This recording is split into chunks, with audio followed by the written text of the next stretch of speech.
새벽 안개가 산자락을 휘감고 있었다.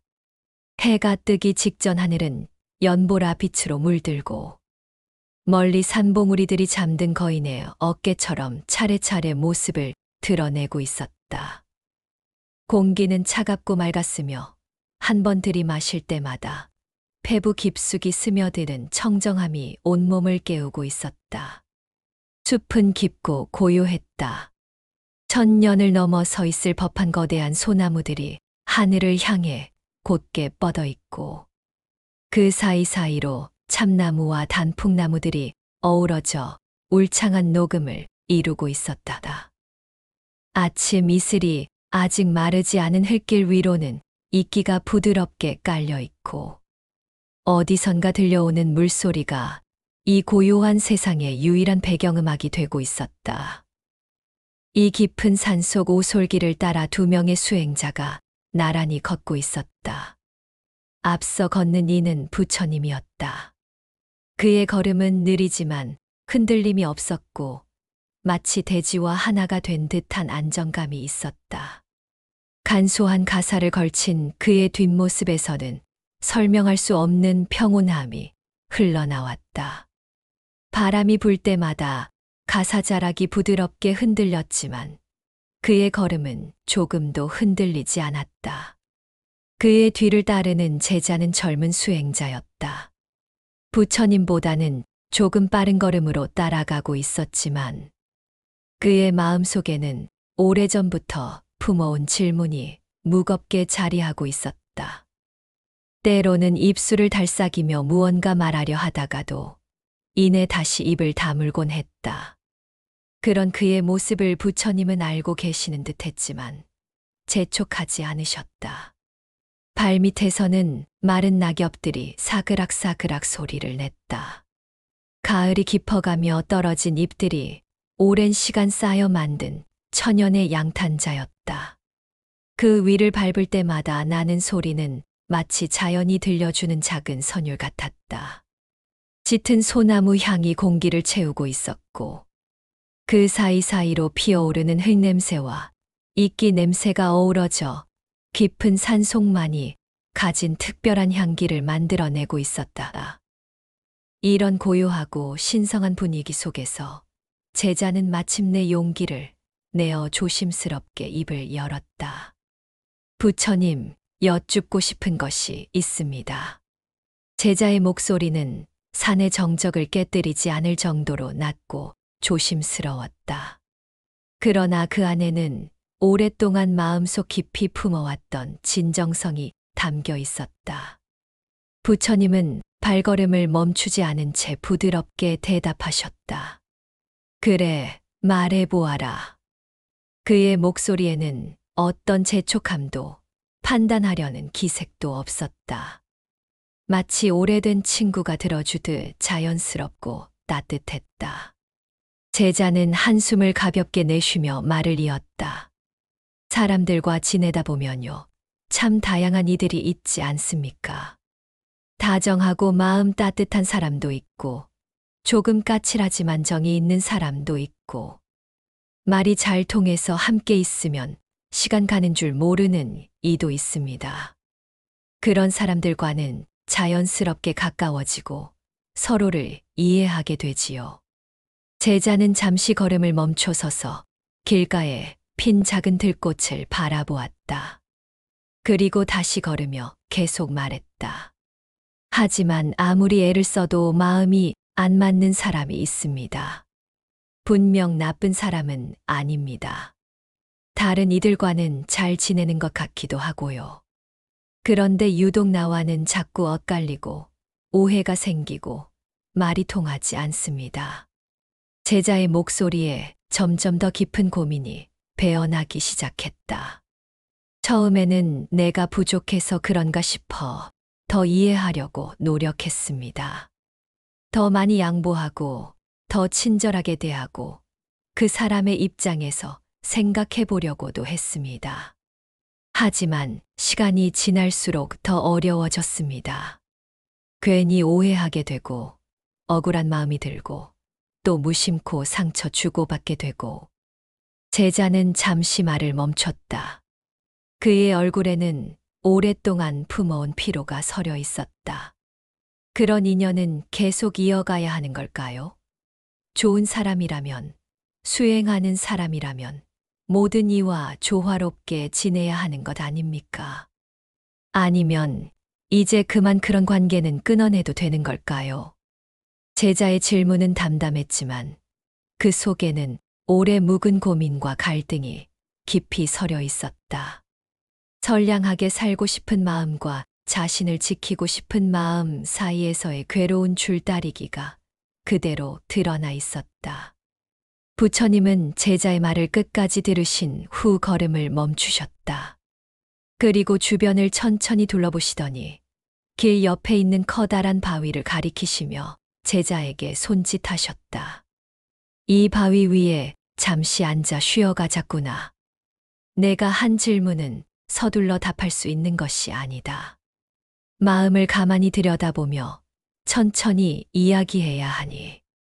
그 바위는 자연이 만든 완벽한 의자 같았다. 오랜 세월 비바람에 씻겨 매끄러워진 표면은 앉기에 적당했고 그 위에서는 산 아래 풍경이 한눈에 내려다 보였다. 두 사람은 나란히 바위에 앉았다. 아래로는 안개가 자욱한 계곡이 펼쳐져 있었다. 안개 사이로 가끔 보이는 나무들의 꼭대기가 마치 구름 위에 떠 있는 섬들 같았다. 멀리서는 계곡물이 바위를 타고 흘러내리는 소리가 들려왔다. 그 소리는 멀어서 희미하지만 끊임없이 이어지는 자연의 리듬이었다. 부처님은 한참을 말없이 계셨다. 그의 시선은 멀리 안개 낀 산들을 바라보고 있었지만 그 마음은 제자의 고민을 깊이 헤아리고 계시는 듯했다. 바람이 불 때마다 그의 가사가 부드럽게 흔들렸고 그 모습에서는 말로 표현할 수 없는 평온함이 풍겨났다. 제자도 덩달아 조용해졌다. 부처님 옆에 앉아 있으니 마음이 차츰 가라앉는 것 같았다. 아까까지 복잡하게 얽혀있던 생각들이 조금씩 정리되는 기분이었다. 그러다 이윽고 부처님이 고요한 목소리로 물으셨다. 그 사람들과 함께 있을 때 너의 마음은 어떠하더냐? 제자는 곧장 대답하지 못했다. 부처님의 질문이 너무나 직접적이고 명확해서 오히려 당황스러웠다. 그는 눈을 감고 천천히 그동안의 경험들을 떠올려 보았다. 그의 기억 속에 여러 얼굴들이 스쳐 지나갔다. 함께 있으면 늘 긴장하게 되는 사람, 말 한마디 한마디를 조심해야 하는 사람, 선의로 한 말이 오해로 받아들여져 속상했던 순간들. 상대방의 날카로운 시선이나 차가운 반응에 상처받았던 기억들. 제자는 깊게 숨을 들이쉬고 천천히 대답했다. 마음이 무겁고 불편합니다. 그 사람들과 함께 있으면 자꾸 눈치를 보게 되고 나 자신을 숨기게 됩니다.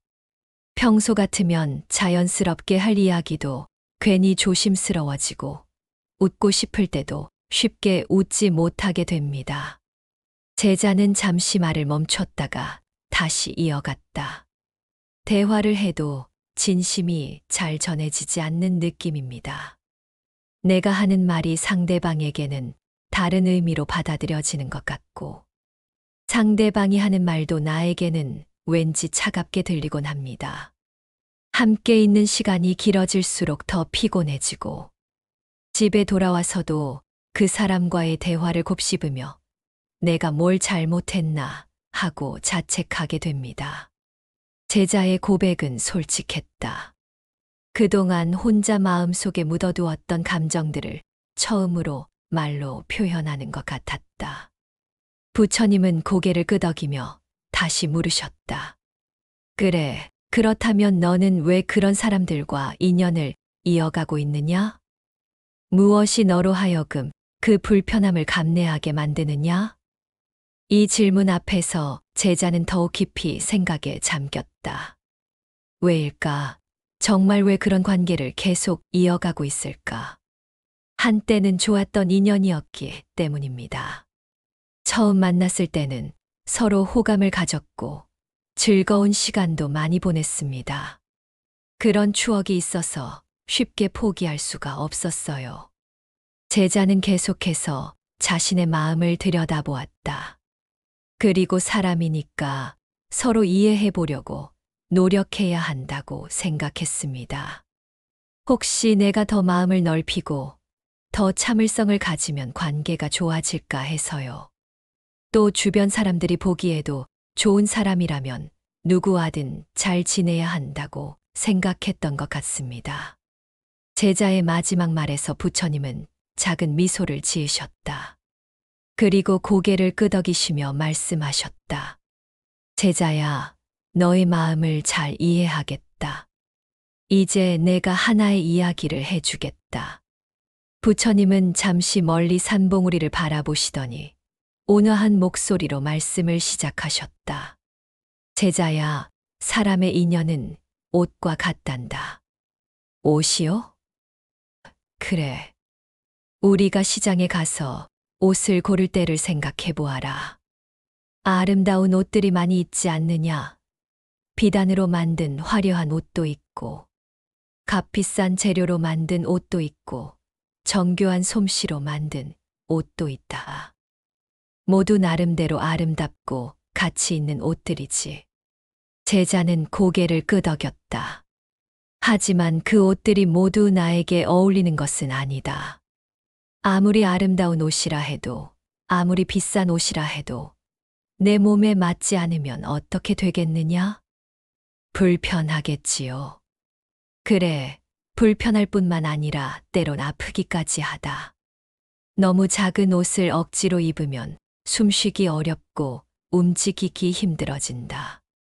너무 큰 옷을 입으면 걸을 때마다 걸리적거리고 넘어질 위험도 있지. 잘못된 소재로 만든 옷은 피부에 트러블을 일으키기도 하고. 부처님은 자신의 간소한 가사를 가리키시며 계속하셨다. 하지만 내 몸에 맞는 옷을 입으면 어떠하냐? 편안하고 자연스럽다. 움직일 때도 자유롭고 하루 종일 입고 있어도 피곤하지 않지. 그 옷을 입고 있는 것조차 잊게 된다. 그것이 바로 나에게 맞는 옷이란다. 제자는 부처님의 말씀을 곰곰이 생각해 보았다. 인연도 마찬가지다.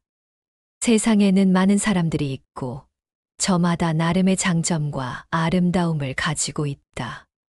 하지만 그 모든 사람이 나와 어울리는 인연은 아니란다. 부처님의 목소리에는 어떤 판단도 비난도 없었다. 단지 자연의 이치를 설명하듯 담담했다. 나와 잘 맞는 사람과 함께 있으면 편안하고 자연스럽다. 억지로 맞추려 애쓰지 않아도 대화가 자연스럽게 흐르고 함께 있는 시간이 즐겁고 의미 있게 느껴진다. 서로의 다름을 인정하면서도 조화를 이룰 수 있지. 하지만 아무리 상대방이 좋은 사람이라 해도 내 마음에 맞지 않는 사람과 억지로 인연을 이어가려 하면 어떻게 되겠느냐? 계속해서 불편함을 감내해야 하고 자신을 억누르고 왜곡해야 하고 때로는 마음에 상처를 입기도 한다. 그것은 마치 맞지 않는 옷을 억지로 입고 사는 것과 같다. 제자는 부처님의 말씀을 들으며 점점 마음이 밝아지는 것을 느꼈다. 그동안 자신을 괴롭혔던 죄책감이 조금씩 해소되는 기분이었다. 하지만 여전히 궁금한 것이 있었다. 부처님, 그렇다면 그런 인연은 끊어내는 게 옳은 건가요? 아무래도 끊어낸다는 말이 좀 차갑게 느껴져서. 부처님은 한 줄기 바람을 느끼시듯 손바닥을 하늘을 향해 펼치셨다. 그리고 그 손바닥 위로 지나가는 바람을 느끼며 말씀하셨다. 끊어내는 것이 중요한 것이 아니다. 흘려보내는 것이지. 흘려보낸다. 그래. 끊어낸다는 것은 어떤 의미가 있느냐? 마치 칼로 자르듯 단호하게 관계를 끝내고 상대방을 거부하고 등을 돌리는 것이다. 그 안에는 종종 분노나 원망이 섞여 있지. 부처님은 바위에서 내려와 계곡으로 흘러가는 작은 개울가로 걸어가셨다. 제자도 따라갔다. 하지만 보아라. 이 물이 바위를 만나면 어떻게 하느냐? 제자는 개울을 바라보았다. 물은 바위를 만나면 잠시 머물렀다가 자연스럽게 바위 주변으로 돌아서 흘러갔다. 바위를 부수려 하지도 않고 억지로 뚫고 지나가려 하지도 않았다. 물은 바위를 원망하지 않는다. 바위가 나쁘다고 생각하지도 않는다. 단지 자연스럽게 자신의 길을 찾아 흘러갈 뿐이지. 그것이 바로 흘려보내는 것이다. 부처님은 다시 바위로 돌아와 앉으시며 계속하셨다. 인연이라는 것은 억지로 이어붙이는 끈이 아니란다. 물과 같다. 자연스럽게 흐르도록 놔두면 서로에게 어울리는 사람들은 저절로 가까워지고 서로 다른 길을 걸어야 하는 사람들은 자연스럽게 멀어진다. 때로는 물이 땅에 스며들기도 한다. 그러면 그 땅을 더욱 비옥하게 만들어주지. 하지만 때로는 물이 그냥 지나가기도 한다. 그것도 자연스러운 일이다. 부처님의 설명을 들으며 제자는 고개를 끄덕였다. 하지만 우리가 자꾸 그 흐름을 붙잡고 놓지 않으려 하면 어떻게 될까? 물을 억지로 한 곳에 가둬두면 마음속 연못이 탁해지고 썩게 된다. 흐르지 못하는 물은 생명력을 잃는단다. 그렇다면 제자가 조심스럽게 물었다. 흘려보낸다는 것은 구체적으로 어떻게 하는 건가요? 상대방을 원망하지 않는 것이다. 상대방이 나쁜 사람이라고 판단하지 않는 것이다. 단지 서로 다른 길을 걷는 사람이라고 받아들이는 것이지. 그리고 억지로 관계를 이어가려 애쓰지 않는 것이다. 하지만 제자의 마음 속에는 여전히 하나의 걸림돌이 있었다. 그는 잠시 망설이다가 용기를 내어 물었다. 하지만 부처님, 그래도 오래된 인연이거나 예전에 나에게 많은 도움이 되었던 사람이라면 내가 너무 쉽게 버리는 건 아닐까요? 배은망덕한 것은 아닐까요? 부처님은 제자의 이런 고민을 이미 예상하고 계신 듯 했다. 그는 미소를 지으며 대답하셨다. 제자야, 너는 아무것도 버리는 것이 아니란다. 그게 무슨 뜻인지요? 그 사람과 함께했던 좋은 시간들, 그 사람에게서 받은 도움과 사랑, 그 사람을 통해 배운 것들, 그 모든 것은 이미 내 안에 있다.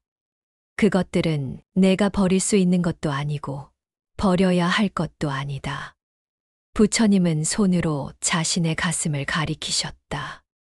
진정한 감사는 마음속에 간직하는 것이다. 억지로 불편한 관계를 이어가는 것이 감사의 표현은 아니란다. 오히려 그렇게 하면 서로에게 상처가 되고 좋았던 추억마저 망가뜨릴 수 있다. 제자는 이 말을 듣고 깊이 생각에 잠겼다. 생각해보아라.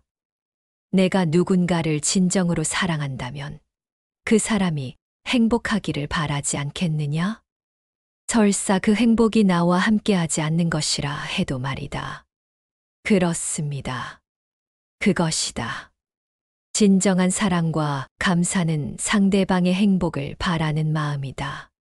만약 나와 함께 있는 것이 상대방에게도 불편하고 부담스럽다면 서로 거리를 두는 것이 오히려 더 큰 사랑일 수 있다. 부처님은 잠시 멈춤 후 계속하셨다. 다만 내 마음이 자꾸 상처 입고 있다면 그건 그 인연을 애써 유지하려는 내 집착 때문일 수 있다. 좋은 관계였다는 과거에 집착하고 언젠가는 다시 좋아질 것이라는 기대에 집착하고 좋은 사람이어야 한다는 이상에 집착하는 것 말이다. 제자는 부처님의 말씀에 깊이 공감했다. 정말로 자신이 여러 가지에 집착하고 있었던 것 같았다. 고마운 인연이었던 것은 분명한 사실이다. 하지만 제자야, 인연도 철이 있단다. 철이 있다고요? 그래. 과일에 익을 때가 있고 떨어질 때가 있듯 인연에도 가까워질 때가 있고 멀어질 때가 있다. 꽃이 필 때가 있고 질 때가 있듯 인연에도 만남의 시기가 있고 작별의 시기가 있단다. 부처님은 바람에 흔들리는 나뭇가지를 가리키셨다. 저 나무를 보아라. 가을이 되면 잎들이 떨어진다. 그것을 우리는 나무가 잎을 버린다고 하느냐? 아니다. 자연스러운 변화일 뿐이다. 잎이 떨어져야 나무가 겨울을 견딜 수 있고 봄이 되면 다시 새로운 잎이 날 수 있다. 인연도 마찬가지다. 어떤 인연은 한때 우리에게 필요했지만 이제는 서로 다른 길을 걸어야 할 때가 온 것일 수 있다. 그것을 억지로 붙들고 있는 것은 자연의 흐름을 거스르는 일이다. 산 아래에서 새소리가 멀리 울려 퍼졌다. 한 마리가 울면 다른 새들이 화답하듯 따라 우는 소리가 마치 자연의 합창 같았다. 부처님은 그 소리를 잠시 들으시더니 제자의 얼굴을 바라보며 말을 이으셨다. 제자야, 너는 아까 이런 말을 했다. 좋은 사람이라면 누구와든 잘 지내야 한다고. 정말 그럴까? 제자는 잠시 당황했다. 어릴 때부터 당연하게 여겨왔던 생각이었기 때문이다. 그런 것 아닌가요? 마음이 넓고 포용력이 있는 사람이라면. 그렇다면 묻겠다. 좋은 의사는 어떤 의사이냐? 환자를 잘 치료하는 의사겠지요. 맞다. 그런데 좋은 의사라면 모든 환자를 다 같은 방법으로 치료하겠느냐? 아니요. 병에 따라, 환자의 상태에 따라 다르게 치료해야겠지요. 그렇다. 어떤 환자에게는 따뜻한 말 한마디가 약이 되고, 어떤 환자에게는 엄격한 충고가 필요하다. 또 어떤 환자는 수술이 필요하고, 어떤 환자는 충분한 휴식이 필요하지. 좋은 의사는 획일적으로 모든 환자를 대하지 않는다. 부처님은 잠시 말을 멈추고 제자가 이해할 시간을 주셨다. 인간관계도 마찬가지다. 진정으로 지혜로운 사람은 모든 이에게 똑같이 대하지 않는다. 상대방의 성향과 상황에 맞게 적절한 거리를 유지하고 적절한 방식으로 관계를 맺는다. 그런데 부처님, 그렇다면 좋은 사람의 기준은 무엇인가요? 좋은 사람은 자신을 해치는 사람까지 받아들이지 않는다. 이 말에 제자는 깜짝 놀랐다. 예상과 전혀 다른 대답이었기 때문이다. 자신을 해친다고요? 그래. 자신의 평화를 깨뜨리고 자신의 마음을 상처 입히고 자신의 성장을 방해하는 관계를 무조건 참고 견디는 것이 좋은 사람의 기준은 아니다. 그것은 지혜롭지 못한 일이다. 부처님의 목소리는 여전히 온화했지만 그 안에는 분명한 확신이 있었다. 착한 사람은 모든 이에게 친절하다. 하지만 그 친절이 자신을 갉아먹는다면 언제 멈춰야 할지도 안다. 자비로운 사람은 모든 존재를 사랑한다. 하지만 그 사랑이 맹목적인 것은 아니다. 상황에 따라 때로는 거리를 두는 것이 더 큰 자비일 수 있다는 것을 안다. 제자는 이 말을 듣고 마음 한구석이 밝아지는 것을 느꼈다. 그동안 자신을 옭아매고 있던 관념이 조금씩 풀어지는 기분이었다. 생각해보아라. 만약 내가 계속해서 상처받고 지쳐간다면 내가 진정으로 사랑하는 사람들에게 온전한 마음을 줄 수 있겠느냐? 내 에너지와 사랑을 모두 맞지 않는 관계에 쏟아붓고 있다면 정작 소중한 사람들에게는 무엇을 줄 수 있겠느냐? 제자는 깊이 고개를 끄덕였다. 정말 그랬다. 힘든 관계 때문에 지쳐서 가족이나 친한 친구들에게 짜증을 낸 적이 얼마나 많았던가. 제자의 얼굴이 점점 밝아지는 것을 보시며 부처님은 미소를 지으셨다. 하지만 제자에게는 여전히 한 가지 더 궁금한 것이 있었다. 부처님, 그럼 저는 그 인연들을 원망하지 않아도 되겠네요. 그렇다. 원망할 이유가 무엇이 있겠느냐? 하지만 때로는 정말 억울했습니다. 내가 선의로 한 일들이 오해받고 나름대로 배려했던 것들이 무시당하고 그런 일들이 쌓이다 보니 마음속에 응어리가 생겼어요. 부처님은 고개를 끄덕이셨다.